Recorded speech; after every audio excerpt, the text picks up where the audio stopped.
देखिए बच्चों, ये इम्पोर्टेंट टॉपिक है एप्लीकेशन ऑफ इंटीग्रल। यहाँ से 100% एक क्वेश्चन आता है। ये तीनों एलिप्स, सर्किल और पैराबोला, इन तीनों की इक्वेशन दी होती है। उसके बेस पे हमें ये फॉर्मूला 100% यूज होता है इनमें। सबसे पहले यहाँ दो टाइप के कर्व होते हैं। एक होता है अलोंग दी एक्स एक्सिस, जिसमें क्या होता है, दो लाइन दे रखी होती है, एक्स बराबर ए एक्स बराबर बी। यहाँ कर्व बनता है। इस बाउंड्री रीजन का हमें एरिया फाइंड करना है। तो वो कैसे करते हैं, जैसे जो लाइन पे रखी है ए से बी, वो तो हमारी लिमिट हो जाएगी। और वाई डी एक्स, क्योंकि ये वाई ग्राफ बन रहा है एक्स एक्सिस के अलोंग, इसलिए वाई डी एक्स यहाँ पे। और ये डेफिनेट इंटीग्रल की यहाँ पे लिमिट और रूल यूज होंगे, इसलिए डेफिनेट इंटीग्रल के बारे में आपको पता होना चाहिए। सेकंड नया केस, second area along the y axis.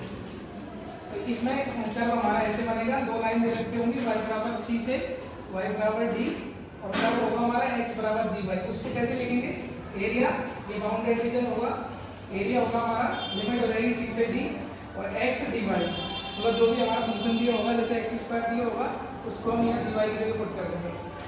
ज़्यादातर मैक्सिमम ये क्वेश्चन बनते हैं कि circle x square plus y square, ये इसकी क्या है, इक्वेशन है।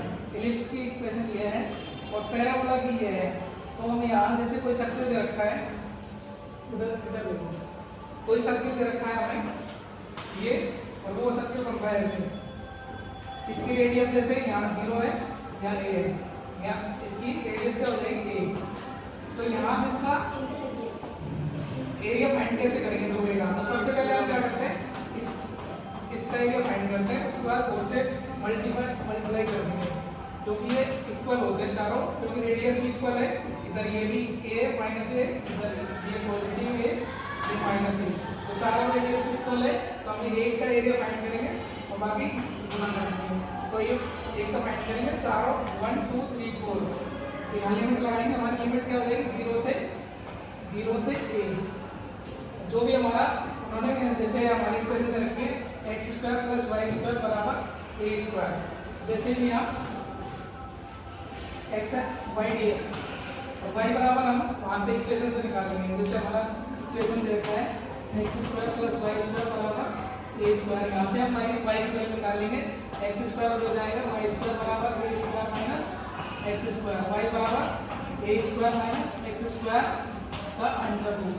ये हम पुट करेंगे यहाँ पर, और 0 से a, वाई की वैल्यू क्या है, ए स्क्वायर माइनस एक्स स्क्वायर का अंडर रूट। अब ये हमारा फॉर्मूला कौन सा है, हमारा इंटीग्रल फॉर्मूला रहेगा A square minus X square का रूट का x by 2 root A square minus X square plus A square by 2 sine A plus X upon A. ये फॉर्मूला यूज होगा। सेम प्रोसेस हमारा एलिप्स में, इसमें यदि x axis का long बन रहा है, यहाँ भी हम वाई की वैल्यू निकालेंगे, ये फॉर्मूला यूज हो जाएगा। पैराबोला में भी सेम। अब पैराबोला में हमको कैसे पता पड़ेगा कि ये एक्स एक्सिस का लॉन्ग है या वाई है।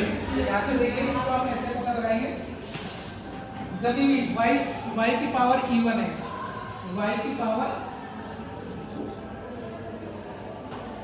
पावर यदि इवन है, ठीक है, तो वो बनेगा हमारा x एक्सिस के अलोंग, जैसे ऐसे ये पैराबोला, ये हो जाएगा y स्क्वायर बराबर 4ax। और यदि x स्क्वायर की x की पावर इवन है, ये वाला, तो ये कैसे बनेगा, इसकी पावर इवन है, तो ये हमारा बनेगा y एक्सिस के अलावा ऐसे। अब जैसे भी हमें उसने लाइन वगैरह देगा, उसके अकॉर्डिंग हमें निकालेंगे।